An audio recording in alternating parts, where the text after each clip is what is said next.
name's Terry and welcome to my studio. Today we are going to be treating fabric with Terial Magic solution. On your Terial Magic bottle there is a cap, and make sure it is turned to the wide spray. Put your fabric loosely in a large bowl or clean dry sink. Take the Terial Magic and just start spraying. Turn the fabric to try to get an even coating of the spray. Once you get to a certain point, pick the fabric up and squeeze it. That helps distribute the spray into the fabric. And if we unravel it, you can see there are some dry spots. So let's spray a little bit more onto these dry spots. Okay, now I'm going to fold it into a small rectangle.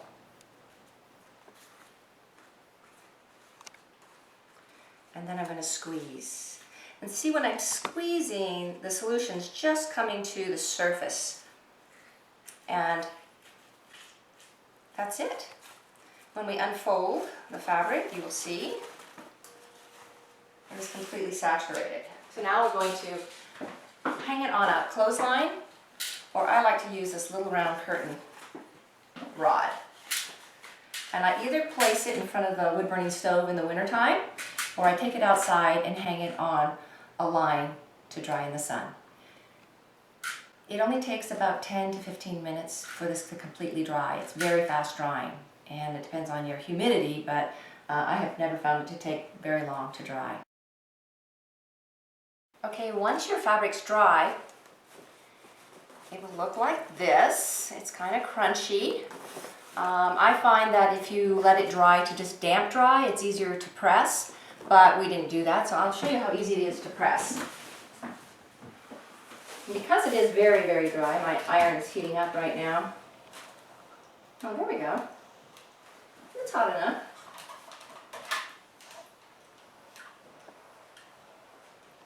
I have my full steam on and a high heat on the iron.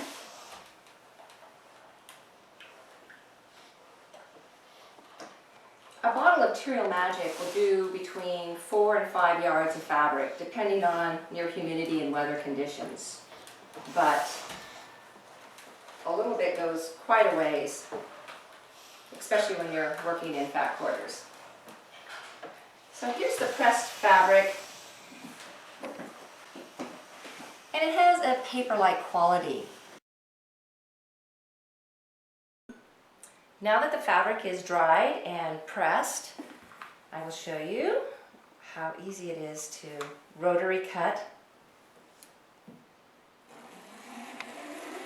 which I do for the stems and some leaves. Also, pinning the fabric onto your pattern pieces, or your pattern pieces onto your fabric, is quite easy because I used a nice quality paper, so that you only need 1 or 2 pins to hold it down so that you can cut. And I also find that if you cut out around the entire piece before you go into cutting all the intricate corners, you will find it much easier to cut. For beginners or people who are just starting to use Terial Arts, I would recommend using batik fabrics. This is a batik, and you can see that the color saturation is on both sides. It's great for leaves and stems, but also for finished flowers that show both sides of the petal.